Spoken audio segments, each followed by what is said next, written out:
Welcome to Brain Power with Dr. Echo, where each week we discuss how your family can boost brain health by addressing mind, body, emotional, and environmental health. And now, here's the episode. Hello, parents. Welcome to another episode of Brain Power with Dr. Echo. Such a pleasure to be with you today. I have an amazing guest. I know I say that about all my guests, but they are all amazing. I have an amazing guest today to share with you, Dr. Ebere Azumah, CEO of Love Your Menses, amazing OBGYN, and a mommy as well. So I'm going to let her introduce herself, but welcome to the show, Dr. Azumah. Oh, thank you so much, Dr. Echo. Thank you also, listeners. My name, as she said, is Dr. Azumah. It's always a pleasure to be in your presence. Dr. Echo is a good friend, and she's also a part of Love Your Menses. She's our vice chair, our vice president of Love Your Menses. We trust her. We believe in her. She's totally passionate. So it's an honor to be here with you and to speak to your audience. Thank you so much. Thank you for coming on. So, we're going to have a wonderful conversation together about the importance of loving your child, right? And why it's so critical to do that and the ways we can do that as parents. So tell us, what is your take on how can we love our children? Love is so important. As a pediatrician and as we've had conversation, and it's most times when children act out is because of it's a cry for help. They're seeking attention because kids are so innocent in general. And loving your messes has taught me so much. I'm not a pediatrician, but I'm an OBGYN, women's health expert. I have a public health background and I've written children's book. So loving your menses to us was a tool for us to get to the child, to let a child know that we love them. We want the child to know that loving yourself is important because if we have self-love, we do better as a community. I mean, we've talked about adverse childhood events and how they lead to negativity as adults, right? Adults do not just become quote unquote bad people. It started from somewhere. And most times studies will show it started at home. It started at home. I remember listening to someone that was caught up in crime. And when I listened to the person share their story, the person said, no one ever told me I was loved. Like no one ever told me I was loved. The person said I could not remember being hugged as a child. And that touched my heart. So I make it my challenge, our organization's challenge, that when we see a child, we love on them. You know, we take permission, obviously, from their parents, and we take permission before we hug a child, right? Because we want to teach them about setting boundaries. But I've realized any at-risk child I see, maybe from a single parent family, really poor, or is a bully, I try hard as an individual to just love on them because I want them to say, someone loves me. And it was beautiful when one of my daughter's friends was like, wow, your mom loves us. Every time she sees us, she's so happy. Every time she sees us, she's so happy. I mean, now it's become second nature. I remember one of my babysitters was quitting. And one of the reasons she quit was because my house was filled with children. When she said it, I was a little bit defensive and I sat down and I meditated. I was like, you know what? But that's what I'm called to do.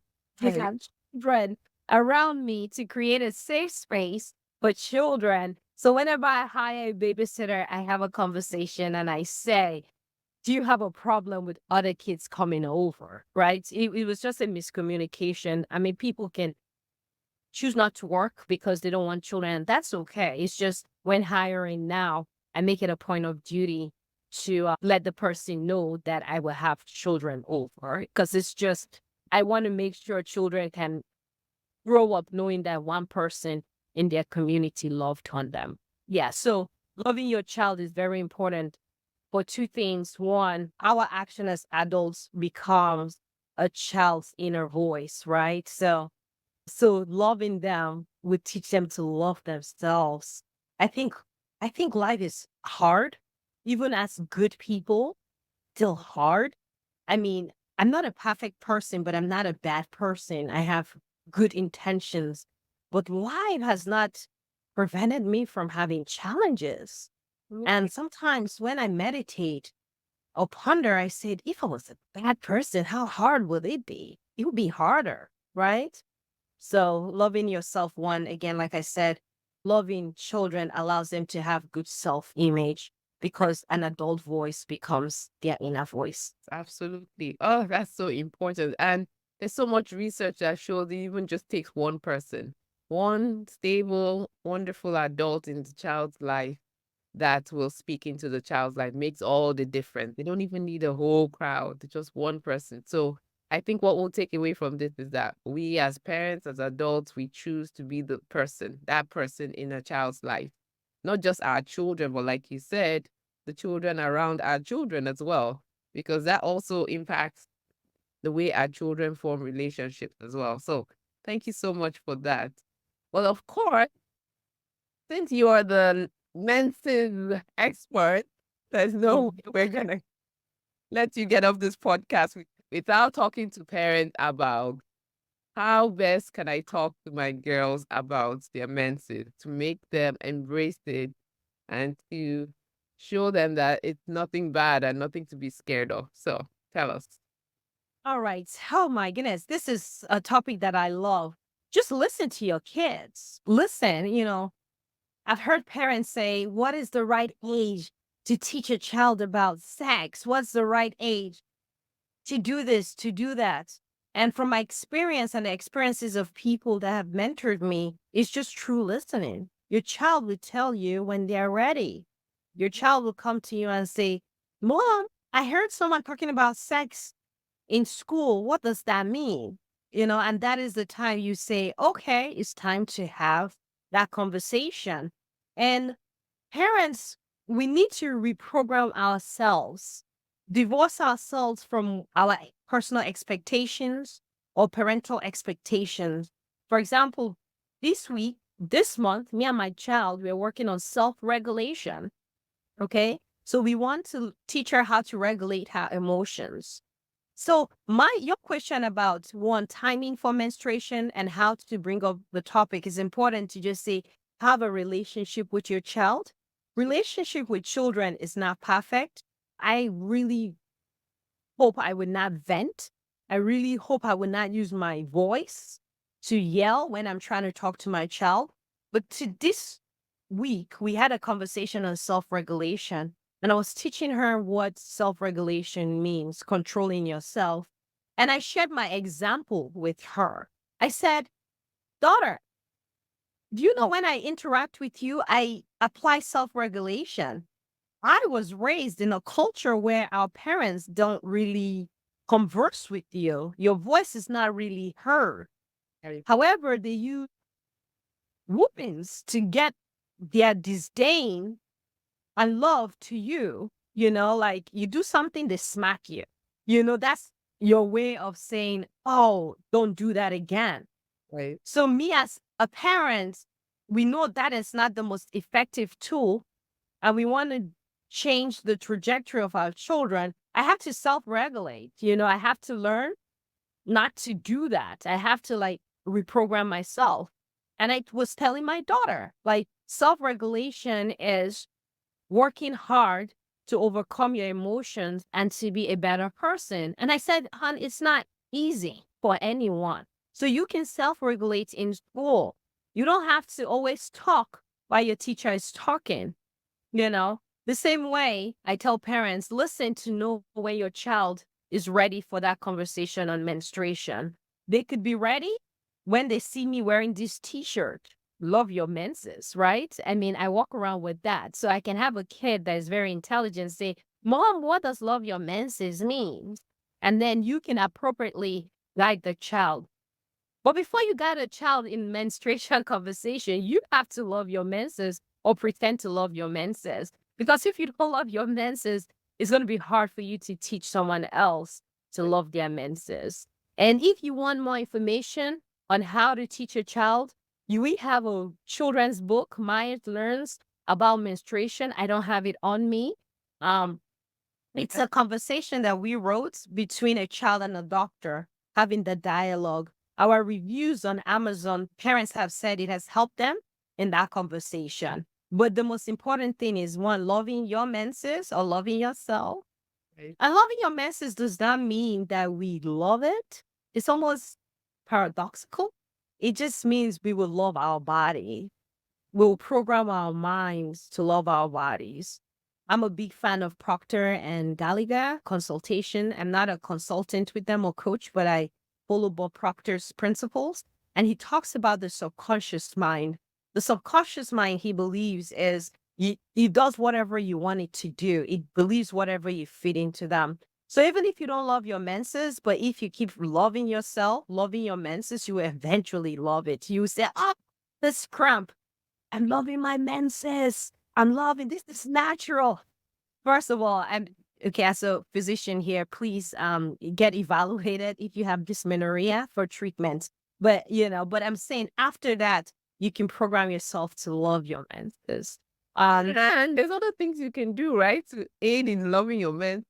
Drinking more water, which would help the cramps not hurt as much. Eating the right things. See? Yeah. Living by example. I love it. Like Yeah. moving your body movement, it helps things ache less. And yeah, so because all of those things are connected. So And one can I connect to that? There's something about life. Life is not easy. It's not. Most people or some people would go through alcohol and drugs because it's the easier fix, quote unquote, but the consequences are worse. But when you exercise, it releases endorphins that makes you happy. When you talk to your friends, it releases things that make you happy. When you hug your dog, it releases serotonin. Like to be happier and better and loving yourself involves skills. Skills. You got to learn those skills. And that's where life coaches like myself and Dr. Echo falls in. And if you don't want to go to us, there are books that you can read. Most people that are happy, most people that have been successful in this thing called life, love to leave trails. So they have books for you to read. But loving yourself, loving your menses, those are skills that we can teach you. There are people that it's more natural for them than others. Thank God. For example, I'm more natural as a mathematician than something else, but that doesn't mean I cannot be a good writer, right? It's just I have to work a little bit harder to develop my English writing skills. Again, I have to say we are coaches, so our mindset is different. We believe you can change anything in your capacity. I mean, again, there's caveat to it, right? But we believe that in the majority of things you can change. Yes, absolutely. And I just interviewed a pediatrician earlier today, and he was talking about how small habits make such a big difference. You know, so for example, with when we talked about drinking water, if you just decide, okay, I'm going to drink 1 extra cup of water this week, just for this week, 1 extra cup a day, that's it. And the more you do that, then it becomes a habit, but then it's a habit that's also helping you with your menstruation, with your overall health. So anything is possible. Like it's possible to change the way our brains are wired and function if we just start somewhere and stay at it, one small step at a time, right? Yes. Yes. And like you said, that's a skill set, right? That's a skill. That's a programming. I didn't think of it that way, but it makes sense. Now I'm going to leave this webinar, this podcast, knowing that every small habits that I do, like hugging my child, even though I'm uncomfortable doing it, it's a good thing. And, trying to find positivity everywhere you go. Like I was saying, I personally have a positive baseline than most people. However, I used to shrink when I'm in other places in the past because I felt like everybody was looking at me like, why are you too happy? Then I started doing coachings, listening to Tony Robbins, going to Procter and Gallagher's conferences, listening to them. And I'm like, oh, they're teaching people to be like me. Right. So I have a treasure. What is I it have called? Acres. You have acres of diamond in your own cell, right? I love this because people like would be looking at me funny and I'm like, oh, like there's something weird about me. And then I go and people are trying to learn. to be happy like me.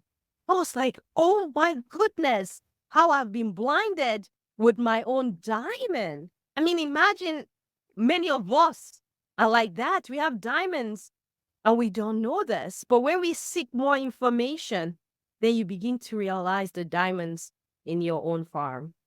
I love it. Diamonds in your own farm. And it can be as simple as deciding that you're going to smile. I remember I didn't used to smile a lot either because I was extremely shy. And oh my goodness, what happened? I was young and I was playing in, and then I remember it was when I was growing up and I chipped my front tooth. And I still didn't realize it was chipped because nobody even said anything. And then when I moved to the US, this kid pointed at me my first day at work. I was like, teacher's mouth is broken. And that was the end. I stopped smiling for like 2 years. My mouth was always chopped because I was so Conscious. about Yes. it. And then Okay. then I realized, you know what? I went to the dentist finally, got that fixed. Even then, it's still because at this point it was a habit, right? So it's just been slowly over the years, like just going from that person who didn't smile to the smile. And I can tell you, it makes such a difference because when you smile, you light up your inside even more than the gift you're giving someone else. And it's free, right? You have a beautiful smile. Like, it's so interesting you're sharing that because when I look at you, the the most bright and beautiful thing in your body is your smile. Because I was looking at you and I was like, wow, she's so blessed with teeth that you could see, it's like so cool. And it's interesting how that beauty, that diamond was what was being covered, right? Yeah. So it's really cool. And I'm a person of faith and I pray to God to open my blindness each day because there's just so much. I mean, we can even do an exercise. We can look at our pictures when we were in our 20s. Right? Remember, you were self conscious at that time? You saw so many negative. Say, like, oh my God. Oh my God. I know I did that. I found a picture of me in med school and I was like, oh my goodness, I was looking good. Yes, yes. Right. And one reason there was a disconnect between us realizing how beautiful we were was because of the voice in our head. Our parents did not do, they were trying to protect us, right? They wanted us to focus on school. That's why, we are now physicians, but they failed in building our self-esteem by letting us know, yes, that lady might have dreads. She might be cute, but you're cute. Too. Telling children that, yes, that image might be beautiful, but her beauty does not negate from your beauty. Yep. Like we can all be beautiful together, you know? And one thing in my household that I'm very grateful we do is we don't use negative words. It has a caveat to that because my daughter is extremely sensitive. So when she goes somewhere and they say something negative to her, she's calling me. Mom, this person just said that my eye looks like this because she's not used to it. And, I like that she's not like whenever someone says something negative, she remembers it because we don't use that. And now I'm teaching her how to overcome negativity, right? By reminding her of who she is. Because I want when she's in her 40s and 50s, when my voice is not the one in her head, when her subconscious has been trying to see the greatness in her, that she will continue to see herself as beautiful. And I won't have to wait to reflect 20 years and be like, oh my goodness. Oh my goodness. We see our environment programs us not to see how great we are. Especially people that are minorities. I belong to a group, I think you're in that group too, of physicians and Black physicians. And one of them said, oh, my child just came to me and said, I wish I was a different color, you know? And the person was disheartened because they felt they were raising their child to love themselves, even as a Black person. And I just reminded that person, like continue to encourage your children, but it's not the child's fault that the images around them does not reflect them. However, as parents, we can cut that out, right? We can cut that out by decreasing their screen time. We Right. can make a difference by creating organizations that focuses on Black and brown people. They need us to do that. And that's why I love Your Menses. We have staff of different ethnicity because it doesn't matter, but we want to be a reflection to our kids that Right. Black is awesome. Black is beautiful. So is other races, but we don't have as much representation. I know that intentionally with my team, I always tell them, put up Black images. They're like, but there's not enough. I'm like, that's what we're there. We can Find a way. find a way to make it enough because the young kids need to see us. I think it's beautiful being a Black physician, being a Black public health person, being a Black nonprofit leader, because we have the ability to really impact a child of color, to know that they could be cool with their dreads, with whatever it may be, Can be loving ourselves. Anything. Loving yourselves does not chip in someone else, and admiring another person does not chip in who you are.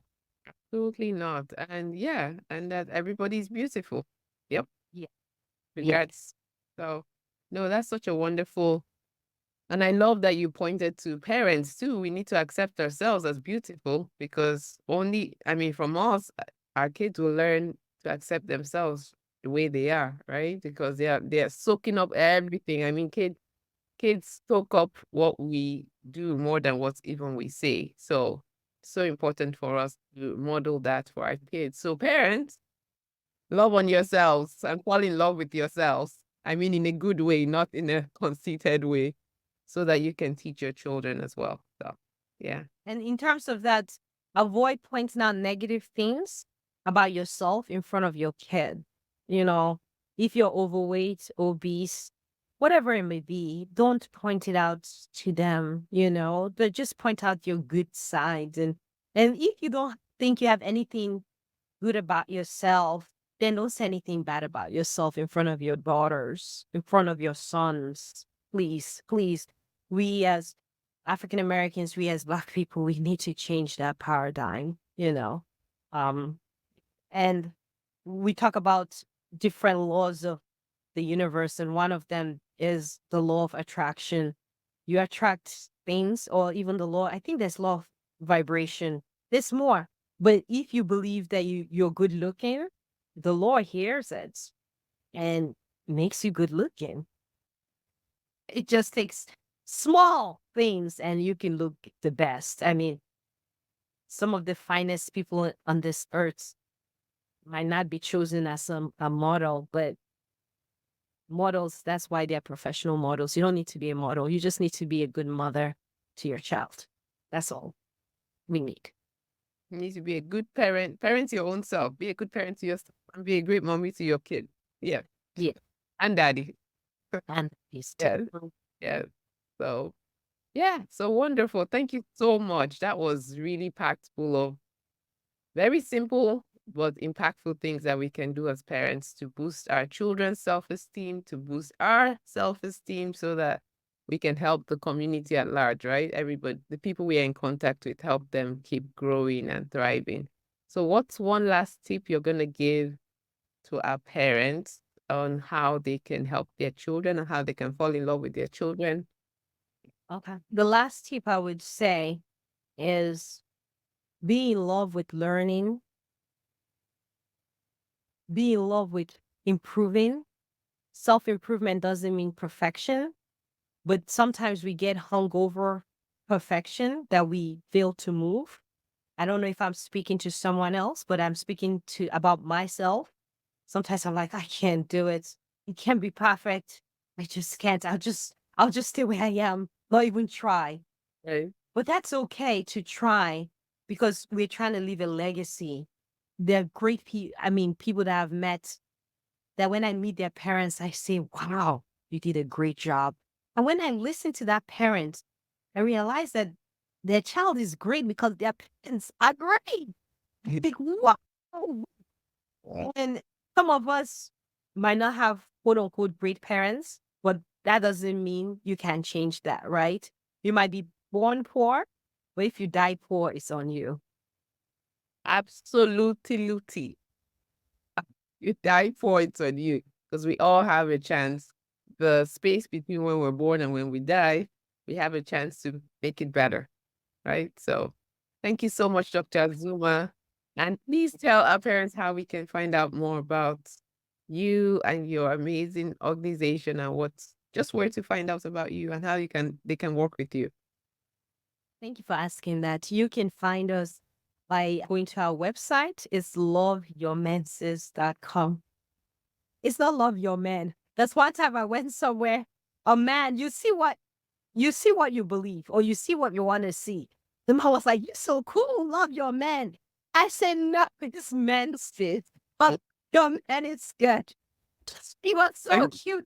And then I had a conversation with him about menses, but he really thought it was men, like plural. It's www.loveyourmenses.com. And there you can find me. Or if you want to email me at info@loveyourmenses.com. Again, thank you so much for having me. I look forward to speaking to you. And if you guys need coaching or just to have a conversation, you can reach out to me. I'm Dr. Azumah. Thank you, Dr. Echo. Oh, thank you. It was a pleasure as always chatting with you and joining forces with you to do the amazing work you're doing. 8 countries. I can't wait to go visit all of them. I mean, and now they're going to be in 9 countries. Someone in Jamaica has reached out to us. It's like, oh, Oh, wow. Wonderful. That's it's wonderful. Yeah. Okay. yeah. So thank you so much, parents. I hope you gained as much. I hope this was insightful for you as it was for me. And we'll see you on the next episode. Have an amazing day.